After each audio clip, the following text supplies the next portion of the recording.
The ট্রান্সেন্ডেন্টে আপনাকে স্বাগতম। এই ভিডিওতে আমরা শিখব HTML ট্রাবল শুটিং এরর বা ডিবাগিং এর সম্বন্ধে। আমরা আরও অতিরিক্ত HTML এলিমেন্টস নিয়ে আলোচনা করার আগে আমাদের প্রথমে নিশ্চিত করতে হবে যে আপনি ব্রাউজারের ডেভেলপার টুলস ব্যবহার করে কিভাবে HTML পরিদর্শন করতে হয় তা স্পষ্টভাবে বুঝতে পেরেছেন। প্রায় সব আধুনিক ডেস্কটপ ব্রাউজারেই একটি বিশেষ লুকানো স্থান থাকে যা একটি ওয়েবসাইটের কোড এবং তার বর্তমান কর্মক্ষমতা সম্পর্কিত গুরুত্বপূর্ণ তথ্য সরবরাহ করে। আসুন আমরা ফায়ারফক্স ব্রাউজার ব্যবহার করে এগুলি মনোযোগ সহকারে পর্যবেক্ষণ করি। এখানে আমাদের কাছে বর্তমানে কোডপেন এর মধ্যে একটি কার্যকরী স্যাম্পল রয়েছে যা আমরা আগে অধ্যয়ন করা অনেক HTML এলিমেন্টসকে সফলভাবে একত্রিত করে। আমরা এই কোডপেন স্যাম্পলটি সরাসরি একটি সম্পূর্ণ নতুন ট্যাব এ চালু করব, যার ফলে শুধুমাত্র ইন্টারেক্টিভ স্যাম্পল প্রদর্শিত হবে, কোডপেন অনলাইন পোর্টালের প্রতিটি অংশ নয়। এখন আমরা এই বিশেষ আইটেমটিতে আলতো করে কনটেক্সট মেনু নির্বাচন করব, তারপর ইন্সপেক্ট এলিমেন্ট বিকল্পটি বেছে নেব এবং তারপরে নির্ধারিত ইন্সপেক্ট টুলস চালু করব। এই নির্দিষ্ট ক্রিয়াটি সুবিধাজনকভাবে ব্যাপক ডেভেলপার টুলস ইন্টারফেসটি উন্মোচন করে। এখানকার পুরো উপরের অংশে আরও অনেক স্বতন্ত্র ট্যাব উপস্থিত রয়েছে যা বিভিন্ন ধরনের উপযোগিতা এবং ফাংশনের পৃষ্ঠা পর পৃষ্ঠা নিয়মতান্ত্রিকভাবে উপস্থাপন করে। আমরা যেমন আগে সাবধানে বর্ণনা করেছি, এটি সত্যিই উপলব্ধ বৈশিষ্ট্য এবং নিয়ন্ত্রণের একটি কেন্দ্রীয় কার্যকরী কেন্দ্র। যাই হোক, আসুন আমরা এই মুহূর্তে সচেতনভাবে সেসব উপেক্ষা করি এবং এর পরিবর্তে আমরা কেবল প্রাথমিক ইন্সপেক্টর উইন্ডোটি দেখি। আমাদের ব্যবহারের জন্য স্পষ্টভাবে তিনটি পৃথক প্যানস দৃশ্যমানভাবে প্রদর্শিত হচ্ছে। একেবারে বাম দিকে স্পষ্টভাবে HTML কোড রয়েছে, ঠিক মাঝখানের অংশটি বিশেষভাবে CSS স্টাইলিংয়ের জন্য সংরক্ষিত এবং সংশ্লিষ্ট ডান প্যানটিতে বিভিন্ন অতিরিক্ত পছন্দ এবং সেটিংস রয়েছে। আমরা এখানে অবস্থিত অতিরিক্ত ট্যাব সক্রিয়ভাবে নির্বাচন করতে পারি যাতে সহায়ক লেআউট টুলস, CSS এ করা সাম্প্রতিক কোনো পরিবর্তনের বিস্তারিত রেকর্ড এবং উপলব্ধ ফন্টস সম্পর্কিত একটি নিবেদিত প্যান ঘনিষ্ঠভাবে দেখতে পারি।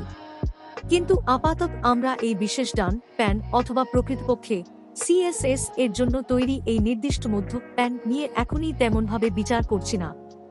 আসুন আমরা আমাদের মনোযোগ শুধুমাত্র গুরুত্বপূর্ণ বাম দিকের প্যান এর উপরেই সাবধানে নিবদ্ধ করি। এই সুনির্দিষ্ট এলাকাটি আমাদের সমস্ত HTML কাঠামো স্পষ্টভাবে দেখায়। আমরা এখানে সেই DOM পর্যবেক্ষণ করতে পারি যা ব্রাউজারটি নিজেই তৈরি করেছে, যা ডকুমেন্ট অবজেক্ট মডেল নামে পরিচিত।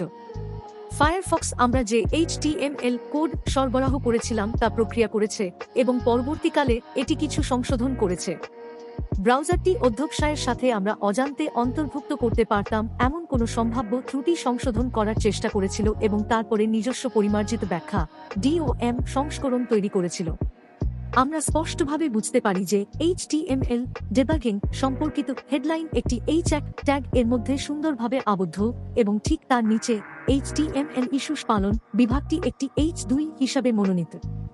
অধিকন্তু আমরা লক্ষ্য করতে সক্ষম যে পৃষ্ঠায় দুটি স্বতন্ত্র পাঠ্য প্যারাগ্রাফ উপস্থিত রয়েছে।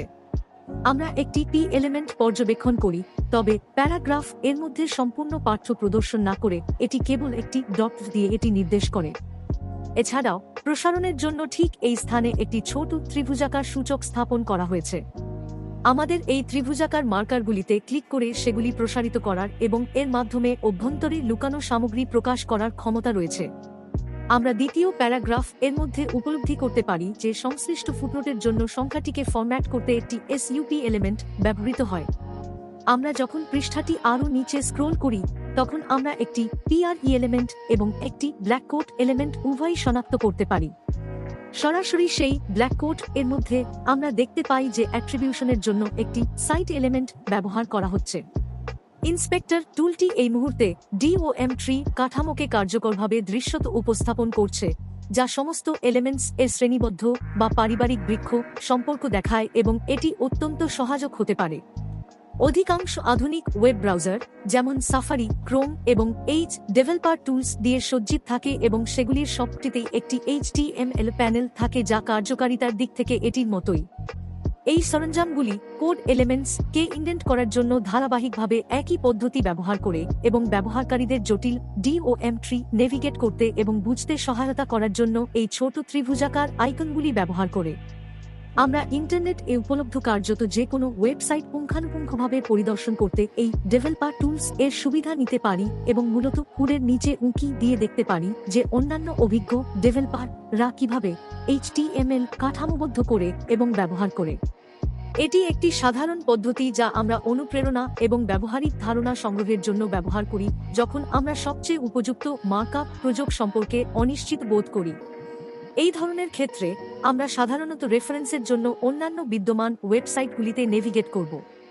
তারপরে আমরা সেই সাইটগুলিতে এমন সামগ্রী শনাক্ত করার চেষ্টা করি যা আমরা মার্কআপ করার চেষ্টা করছি এমন উপাদানের সাথে সাদৃশ্যপূর্ণ এবং পরবর্তীকালে তারা কোন বিশেষ HTML এলিমেন্টস প্রয়োগ করেছে তা নিশ্চিত করতে ডেভেলপার টুলস ব্যবহার করি। এই পদ্ধতিটি বিশেষভাবে অন্তর্দৃষ্টিপূর্ণ যদি পরীক্ষাধীন ওয়েবসাইটটি এমন একটি ডেভেলপমেন্ট টিম দ্বারা নির্মিত হয় যাদের কাজ এবং দক্ষতার প্রতি আমাদের গভীর শ্রদ্ধা রয়েছে। অন্যান্য লোকের পেশাদার কাজে ব্যবহৃত HTML কাঠামো বিশ্লেষণ করা আমাদের নিজস্ব HTML নথিগুলিকে কার্যকরভাবে কিভাবে কাঠামোবদ্ধ করতে হয় সে সম্পর্কে গভীর উপলব্ধি অর্জনে উল্লেখযোগ্যভাবে সহায়তা করতে পারে। আমরা সহায়ক HTML ইন্সপেক্টর এবং বহুমুখী ডেভটুলস দক্ষতার সাথে প্রয়োগ করতে পারি যাতে যখন আমাদের কোনো বিভ্রান্তিকর ত্রুটি বা সাধারণ ভুল ডিবাগ করার প্রয়োজন হয় তখন তারা আমাদের দক্ষতার সাথে সহায়তা করতে পারে। আসুন আমরা এখন কিছু নির্দিষ্ট কোড সাবধানে পরীক্ষা করি যা দুর্ভাগ্যবশত তার বর্তমান উদ্দিষ্ট ফাংশনের সাথে কিছু ধরনের অপারেশনাল সমস্যা বা স্পষ্ট সমস্যা উপস্থাপন করে। এখানে আমাদের বর্তমানে একটি আনঅর্ডার্ড লিস্ট রয়েছে যেখানে স্পষ্টভাবে 4টি স্বতন্ত্র এন্ট্রি রয়েছে এবং সেগুলি সত্যিই নিয়মতান্ত্রিকভাবে ক্রমানুসারে গণনা করা উচিত 1, 2, 3 এবং 4। তবু যদি আমরা প্রদর্শিত ফলাফল বা চূড়ান্ত ফলাফলগুলি ঘনিষ্ঠভাবে দেখি দুর্ভাগ্যবশত একটি সম্পূর্ণ শূন্য বা ফাঁকা এন্ট্রি উপস্থিত হয় এবং এটি হতাশাজনকভাবে সঠিক গণনাক্রমকে ভুল পথে চালিত করে। ফলস্বরূপ আমরা প্রত্যাশিত 4-এর পরিবর্তে মোট 5টি পৃথক এন্ট্রি পাই। এইভাবে আমাদের জিজ্ঞাসা করতে হবে এই অপ্রত্যাশিত আচরণটি আসলে আমাদের কাঠামোগত তালিকার মধ্যে কেন ঘটছে। আচ্ছা, আসুন আমরা এখন এই বিশেষ তালিকা আইটেমটিতে আলতো করে রাইট সিলেক্ট করি এবং তারপরে ব্রাউজার দ্বারা প্রদত্ত শক্তিশালী ডেভেলপার টুলস এর সরাসরি এর অন্তর্নিহিত কাঠামোটি পুঙ্খানুপুঙ্খভাবে পর্যালোচনা করি। আমরা স্পষ্টভাবে লক্ষ্য করতে পারি যে প্রকৃত সত্যে ওয়েব ব্রাউজার সক্রিয়ভাবে কিছু সংশোধনমূলক পদক্ষেপ নিচ্ছে যাতে এটি মূলত প্রাপ্ত HTML কোডকে উপযুক্তভাবে মেরামত বা সঠিকভাবে ঠিক করতে পারে যখন এটি পরবর্তীকালে DOM ট্রি তৈরি করেছিল।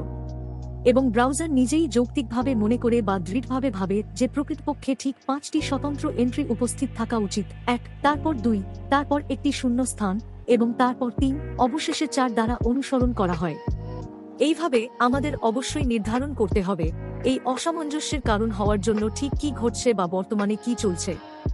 আচ্ছা, আমরা সহজেই লক্ষ্য করতে পারি যে তৃতীয় এন্ট্রি ঠিক আগে যা হওয়া উচিত তার ঠিক আগে একটি অন্তর্নিহিত সমস্যা অবশ্যই ঘটছে এবং আমরা আরও জানি যে ব্রাউজার স্বয়ংক্রিয়ভাবে আরও ট্যাগস সন্নিবেশ করছে।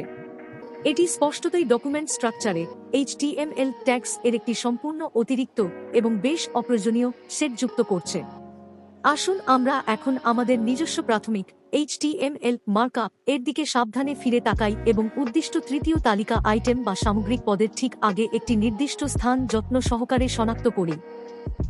আমরা এখন এটি স্পষ্টভাবে দেখতে পাচ্ছি। সমস্যাযুক্ত উৎস এখন আমাদের কাছে দৃশ্যমান। আমরা স্পষ্টতই ওয়েব ব্রাউজারকে অনিচ্ছাকৃতভাবে ঠিক এই অবস্থানে আরেকটি নতুন লিস্ট আইটেম ট্যাগ শুরু করতে বলেছিলাম। এটি সঠিকভাবে এটিকে পূর্ববর্তীটি বন্ধ বা সঠিকভাবে শেষ করার নির্দেশ দেওয়ার পরিবর্তে করা হয়েছিল যেমনটি করা উচিত ছিল। এইভাবে আসুন আমরা এখন কোড এর সেই বিশেষ ত্রুটিটি অধ্যবসায়ের সাথে মেরামত বা সঠিকভাবে সংশোধন করতে এগিয়ে যাই। যদি আমরা প্রয়োজনীয় ফরওয়ার্ড স্ল্যাশ অক্ষরটি ঠিক সেখানে সাবধানে স্থাপন করি যেখানে এটি বর্তমানে অনুপস্থিত বা লক্ষণীয়ভাবে নেই, তাহলে আমরা স্পষ্টভাবে লক্ষ্য করতে পারি যে এটি এখন প্রত্যাশিত হিসাবে সঠিকভাবে কাজ করে। ফলস্বরূপ DOM কাঠামোটি এখন সঠিকভাবে মেরামত করা হয়েছে এবং তালিকা আইটেমগুলি সঠিকভাবে প্রদর্শন করে। যখনই আমরা আমাদের কোড এর সাথে ঠিক কি ঘটছে বা কি ভুল হচ্ছে সে সম্পর্কে পুরোপুরি নিশ্চিত নই, তখন আমাদের এই ধরনের সমস্যাগুলি কার্যকরভাবে সমাধান করার জন্য একটি ব্রাউজারে উপলব্ধ ডেভেলপার টুলস এর জন্য আত্মবিশ্বাসের সাথে পৌঁছানো উচিত। এই ভিডিওটির প্রয়োজনীয় সমস্ত ফাইল এবং আটটাচ্ছেদ করা আছে অনুশীলনী খুঁজে পেতে পারেন।